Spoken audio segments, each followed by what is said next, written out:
What if you could power an entire nation from a desert on the other side of the ocean? That is exactly what the Australia-Asia Power Link promises. A 4,300 kilometers subsea cable. A $22 billion investment. A solar farm larger than 12,000 football fields. And enough electricity to meet 15 of Singapore's annual demand. This is not science fiction. This is the most ambitious renewable energy export project ever attempted. And it starts in the middle of the Australian outback. The Northern Territory of Australia has one thing Singapore desperately needs: space. Vast, empty, sun-baked land with some of the highest solar irradiation levels on Earth. Here, the Barkley solar precinct will cover more than 12,000 hectares near Elliott and Tennant Creek. The original plan targeted 20 gigawatts of capacity. After financial restructuring, the current design aims for around 6 gigawatts, still enough to become one of the largest solar plants ever built. But building a solar farm this size in the middle of nowhere requires industrial-scale installation methods. Millions of panels will be deployed using automated systems, transforming an almost empty region into a gigawatt-scale power generation complex. Solar power has one weakness: the sun does not always shine. To deliver stable electricity to Singapore around the clock, the project needs massive energy storage. The plan includes a battery complex with a capacity of 36 to 42 gigawatt-hours. To put that in perspective, it is more than 150 times larger than the famous Hornsdale battery in South Australia. During the day, surplus solar energy charges the batteries. At night or during cloudy weather, the stored electricity discharges back into the grid, ensuring continuous transmission across the entire 4,300 kilometers route.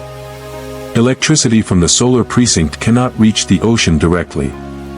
First, it must travel nearly 800 kilometers across the Australian outback to the northern coastal city of Darwin. This requires a high-voltage transmission line carrying gigawatts of power through remote terrain.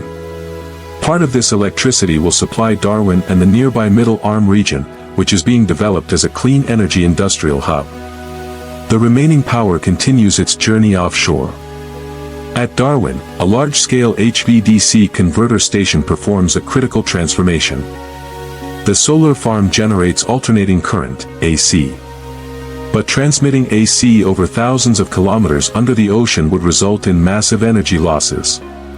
Engineers must convert it to high-voltage direct current, HVDC, which loses far less energy over long distances. After conversion, the electricity moves to a land-sea transition facility northeast of Darwin. Here, the overhead transmission system connects directly to the subsea cable, preparing for the most complex stage of the entire project. The subsea cable is the heart of the Australia-Asia Power Link. At 4,300 kilometers, it will be one of the longest subsea power cables ever designed. Every meter must be nearly perfect. Once laid on the ocean floor at depths of thousands of meters, repairs are extraordinarily complex and expensive. The cable begins with a central conductive core made of highly purified copper or aluminum. The metal is melted and drawn through precision molds, then heat-treated to reduce internal stress. Multiple conductors are stranded together to distribute tensile forces during installation. Next comes the XLPE insulation layer. The conductor passes through molten polyethylene, forming a continuous protective barrier.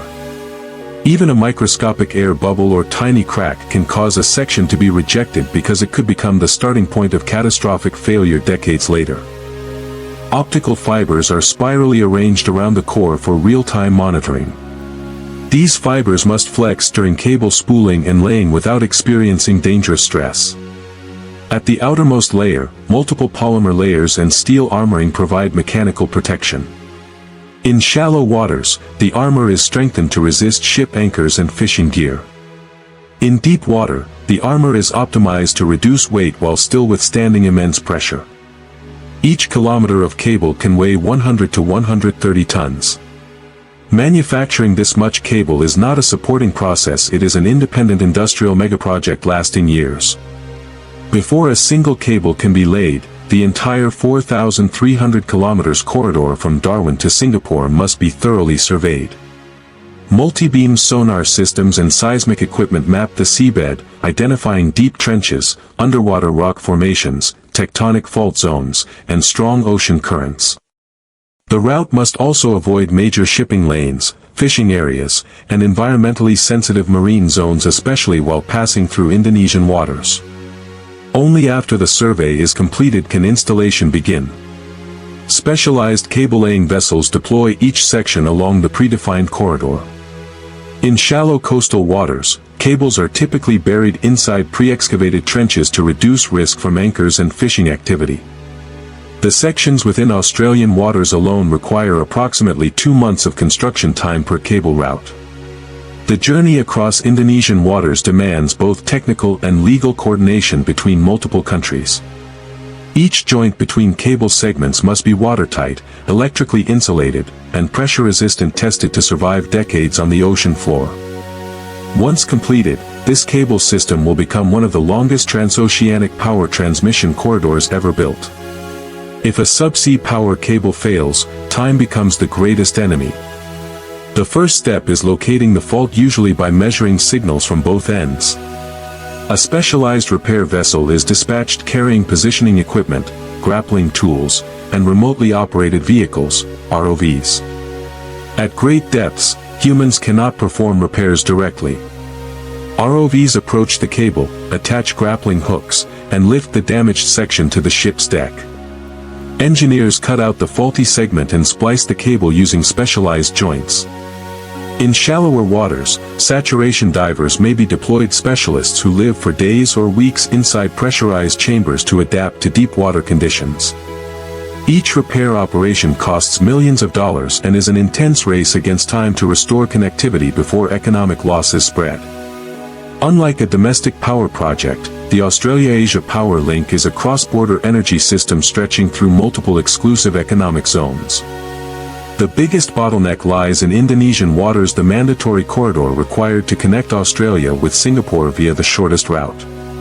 After lengthy negotiations, Indonesia announced its support alongside economic cooperation commitments worth approximately $2.5 billion.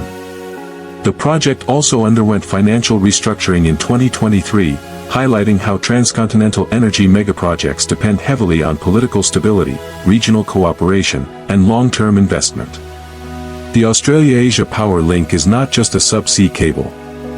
It is a complete transcontinental energy system, a massive solar farm in the Northern Territory, an energy storage network with tens of gigawatt-hours of capacity, an 800 km transmission corridor to Darwin, and a 4,300 km HVDC submarine cable to Singapore. If completed on schedule, this project could open the door to a new era. Renewable electricity would no longer be just a domestic energy source. It would become a cross-border export commodity like oil or natural gas today. The desert sun could power cities thousands of kilometers away. Whether the Australia-Asia Power Link succeeds or fails, it has already changed how we think about energy. The world is watching. If you want to explore more megaprojects that are reshaping global energy, from desert solar farms to transoceanic cables, from gigawatt batteries to floating wind farms, subscribe to Quick Tech Process. We go to the frontiers of renewable energy. We decode the engineering. And we show you how the world is being rewired.